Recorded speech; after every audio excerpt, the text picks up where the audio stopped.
Salut à tous, c'est Cédric. Aujourd'hui, je voulais faire une nouvelle vidéo sur le fait que j'ai une mémoire toute pourrie et franchement, j'en ai marre, je retiens rien du tout et c'est relou en fait. Donc je peux plus vivre comme ça, il faut que ça cesse, vraiment. Plus sérieusement, aujourd'hui, je vais vous parler de la mémoire. C'est un sujet qui me tient à cœur parce que beaucoup de gens, et souvent, on a des croyances, on se dit ah, je suis quelqu'un, j'ai pas de mémoire en fait, je suis mauvais et franchement, ça sert à rien que je continue les études parce que de toute façon, ça sert à rien, j'ai aucune mémoire. Ça, c'est ce que croient beaucoup de gens. Ça, c'est une croyance limitante qu'ont beaucoup de gens. Ils croient qu'ils n'ont pas de mémoire, ce qui est faux. Le problème de ça, c'est que souvent, ça peut influencer les gens dans leur choix. Par exemple, ils vont arrêter de faire des études, pourquoi? Parce qu'ils n'ont pas de mémoire. Par exemple, ils vont se refuser de faire de la médecine ou du droit, pourquoi? Parce qu'ils vont se dire, oh, mais de toute façon, j'ai pas de mémoire, j'y arriverai jamais. Donc ça, c'est une croyance limitante. C'est faux. La mémoire ne marche pas pareil dans tous les domaines. Tu peux pas avoir une mémoire qui est défaillante partout.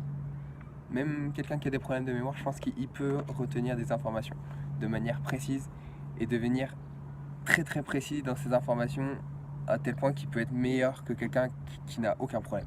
Donc ça, c'est vraiment des idées préconçues.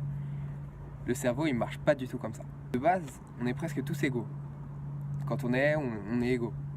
Et il y a des personnes qui naissent avec de la mémoire et d'autres qui naissent et qui ont l'impression de ne pas avoir de mémoire. Mais ça, c'est un problème d'orientation. Si tu vas dans un domaine qui te plaît, forcément tu vas retenir, forcément. Moi, tu me parles de poker, mais je vais retenir tout. Et tu me parles de danse classique, mais tu peux m'en parler pendant des heures. Franchement, honnêtement, j'apprendrai rien du tout de ce que tu me dis. Ou deux, trois trucs par-ci par-là, si je fais semblant de m'y intéresser. Mais je vais rien apprendre. Comme disait Albert Einstein, tu peux pas apprendre à un poisson à monter un arbre. C'est pas sa capacité. Il est pas né pour ça. C'est comme si tu apprends un gamin à faire des maths alors qu'il s'en bat les couilles des maths. Il est pas né pour ça. Il peut pas le faire. Il l'a pas intéressé. Et ça va lui servir à rien puisque lui, dans sa tête, les mathématiques, c'est pas du tout ça, quoi. Donc ce que je veux dire par là, c'est que c'est bidon d'apprendre quelque chose pour lequel tu n'es pas intéressé. Et c'est pour ça que tu n'as pas de mémoire. Donc forcément, comme tout le monde, on a des domaines où on est plus fort, des domaines où on est moins fort. Pourquoi je suis plus fort au tennis? Pourquoi je suis plus fort au poker que par exemple, je sais pas, en natation synchronisée? C'est que j'ai aucun intérêt à être fort en natation synchronisée. Ça m'intéresse pas, je m'en fous. C'est comme tu me parles de maths, je m'en fous. Tiens, c'est un exemple très intéressant. J'étais très très fort en maths quand j'étais jeune. Et j'étais super intéressé par ça parce que c'était la logique, c'était quelque chose qui m'intéressait beaucoup. Et en grandissant, je me suis rendu compte que les maths, ça m'a saoulé vite en fait. Et quand ça m'a saoulé, bizarrement, j'écoutais plus en cours et mes notes elles ont chuté. Et des fois, j'essayais de m'accrocher au cours, mais c'était impossible. Et pourquoi? C'est pas parce que j'avais pas de mémoire, c'est pas parce que j'avais pas les capacités, c'est juste que ça m'intéressait pas. Et c'est pour ça que j'avais pas les capacités. Une chose intéressante à noter, c'est que de base, la mémoire, elle est faite pour retenir des informations cruciales. Nos ancêtres, ils l'utilisaient pour savoir comment manger, savoir quoi manger, savoir comment chasser, savoir comment se défendre. Et pour des besoins primitifs. Par exemple, ça, telle chose est identifiée au danger, telle chose est identifiée à la nourriture, telle chose est identifiée à la survie, à la propreté. Naturellement, en fait, on se conditionne vers ce qu'on a besoin. Et si aujourd'hui je te présente des problèmes de mathématiques et que tu n'en as rien à faire des mathématiques, tu vas pas te conditionner pour ça. Parce que tu n'en as pas besoin au fond de toi.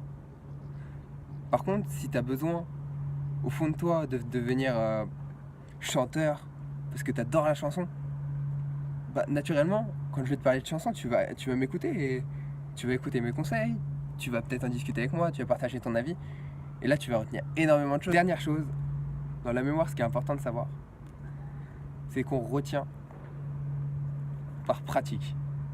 La rétention se fait avec la pratique. Si tu pratiques pas les choses, tu vas pas les retenir ou tu vas les retenir moins bien. C'est exactement l'exemple que prend Idriss Aberkan dans son livre Libérez votre cerveau. Dans son livre, il explique que si tu apprends à monter un cheval de bois et que tu es le plus fort sur un cheval de bois, c'est pas pour ça que tu seras plus fort sur un vrai cheval.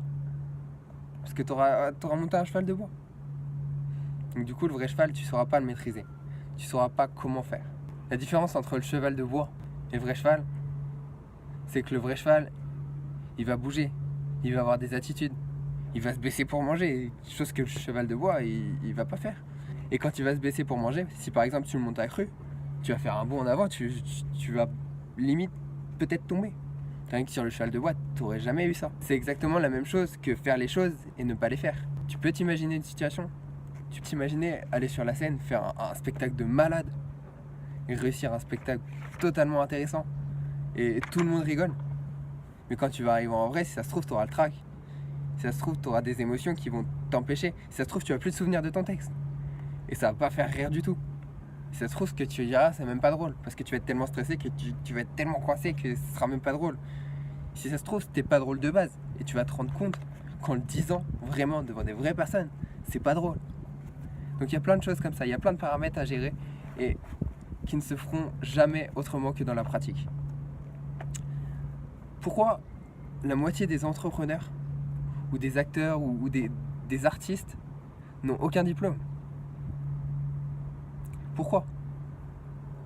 S'ils n'ont aucun diplôme, c'est que parfois ils n'avaient pas besoin d'aller dans un domaine qui les intéressait pas. Ils ont directement fait ce qui leur plaisait. Et quand ils ont fait ça, bizarrement, ça a commencé à marcher. Le succès, il a commencé à venir parce qu'ils faisaient quelque chose qui les intéressait. S'ils n'avaient jamais fait ça, si ça se trouve, ils seraient en train de travailler chez Decathlon pour un SMIC en tant que vendeur. Si ça se trouve, ils seraient au chômage. Si ça se trouve, ils feraient rien de leur vie en fait. Si ça se trouve, ils seraient dans la rue. Pourquoi? Parce qu'ils n'auraient pas fait ce qui leur tenait à cœur. Donc la mémoire, elle marche aussi en fonction de ça, en fonction de qui te tient à cœur. C'est tout pour moi. Je vous dis à la prochaine. Abonnez-vous et laissez un like. C'est important pour me faire connaître. Je vous dis à plus. Allez, salut. Ok.